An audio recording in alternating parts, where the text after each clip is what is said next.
जिस लड़के की दिनचर्या में ये 5 नियम आ जाते हैं, समझ जाइए कि अगर वो 10-15 दिन तक ही ब्रह्मचर्य पालन अगर पहले कर पा रहा था तो वो भी 50 या 60 दिन पर चला जाएगा देखते ही देखते।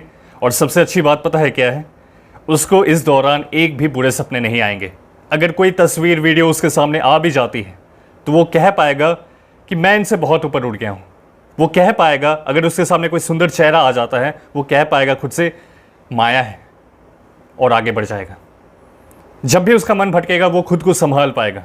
ऐसा होगा आपका विल पावर, ऐसा होगा आपका डिसिप्लिन। निकोला टेस्ला कहते हैं कि अगर मेरी कामयाबी का कोई सबसे बड़ा कारण है तो वो है डिसिप्लिन। स्वामी विवेकानंद जी भी कहते हैं कि बहुत इंफॉर्मेशन हो, बहुत ज्ञान हो, लेकिन अगर उसको इंप्लीमेंट करने के लिए डिसिप्लिन ना हो तो ऐसे ज्ञान का कोई फायदा नहीं है। असली ज्ञान है अपने माइंड को डिसिप्लिन में लाना। तो इसके लिए बस ये 5 नियम अपनाने हैं। जैसे ही आप इनको अपनाना शुरू करोगे आप पाओगे कि आपका जो ब्रह्मचर्य है वो मजबूत हो रहा है, कोई चीज़ आपका ध्यान नहीं भटका रही है। पहला, जब भी हम डिसिप्लिन शब्द को सुनते हैं, जब हम कुछ नियम अपना रहे होते हैं, अनुशासन लाते हैं अपनी ज़िंदगी में, क्या होता है? हमारा जो प्रीफ्रंटल कॉर्टेक्स है वो तो इसके लिए तैयार है, लेकिन दूसरी तरफ जो बेसल गैंग्लिया है आपके दिमाग का, वो अपने प्रोटेक्टिव मैकेनिज्म को यूज़ करता है। वो चाहता है उन पुरानी आदतों में फंसे रहना, कंफर्टेबल है वो उसमें, वो नहीं चाहता है बदलना। प्रीफ्रंटल कॉर्टेक्स चाहता है, आपका होश चाहता है। तो ये समझ लें कि दिमाग कभी कभी खिलाफ जाएगा तो आपको पहले से ही तैयार रहना है। दूसरा नियम, मोटिवेशन से ज़्यादा अपने एनवायरनमेंट पे ध्यान दें। जहां आप हैं अभी इस वक्त, देखने की कोशिश करें क्या ये मेरे ब्रह्मचर्य को फेवर करती है, क्योंकि मोटिवेशन से कई गुना ज़्यादा स्ट्रांग है एनवायरनमेंट। आपका आसपास का जो माहौल है, जो वातावरण है, वो डिसाइड करेगा आप कितने समय तक ब्रह्मचर्य पालन करोगे, जो संगति होगी। क्यों? क्योंकि मान लीजिए एक इंसान है जो सोया हुआ है, वो जाग रहा है, सुबह में सबसे पहले उसके आंखों के सामने मोबाइल आ जाता है और वो स्क्रॉल करता रहता है, वो देखता रहता है, पहुंच गया वो। लेकिन ठीक उसी जगह पर एक इंसान सोकर उठ रहा है और उसके आंखों के सामने किसी महापुरुष की तस्वीर है।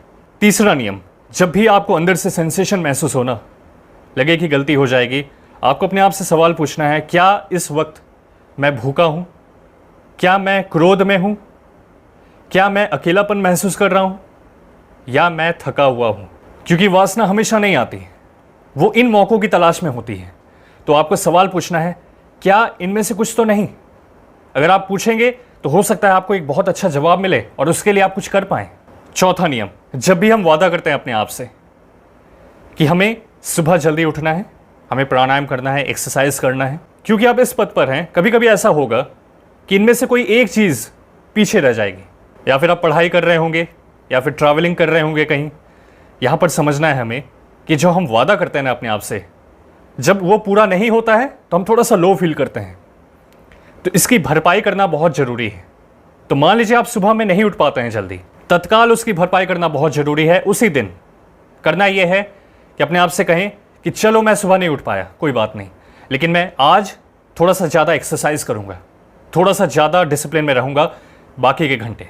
ये बहुत ही ज़्यादा इंपॉर्टेंट है मित्र। और 5वां नियम, जब भी आप सोने जाएं अपने आप से 2 सवाल पूछें। पहला, आज मैंने क्या बेहतर किया, आज मैंने अपने ऊपर कैसे ध्यान दिया, खुद पर मैंने कैसे काम किया। और दूसरा, इसमें और क्या बेहतर किया जा सकता है। और धीरे धीरे करके आपके जो इमोशंस हैं, जो फीलिंग्स हैं, आप उनको देख पाते हैं। और फिर ऐसी परिस्थिति में आपके भीतर का जो गुरु है वो जाग जाता है और वो आपके ब्रह्मचर्य को नहीं टूटने देता। दोस्त, हम आपको इन्वाइट करते हैं 1 साल ब्रह्मचर्य चैलेंज के लिए। उसका हर दिन का अपडेट आपको मिलता रहेगा हमारे टेलीग्राम चैनल पर, जिसका लिंक इसी वीडियो के डिस्क्रिप्शन में है। आप वहाँ इल्यूमिनाटी शो लिखकर सर्च भी करेंगे तो आपको मिल जाएगा। आज इतना ही, मिलते हैं आपसे अगली वीडियो में।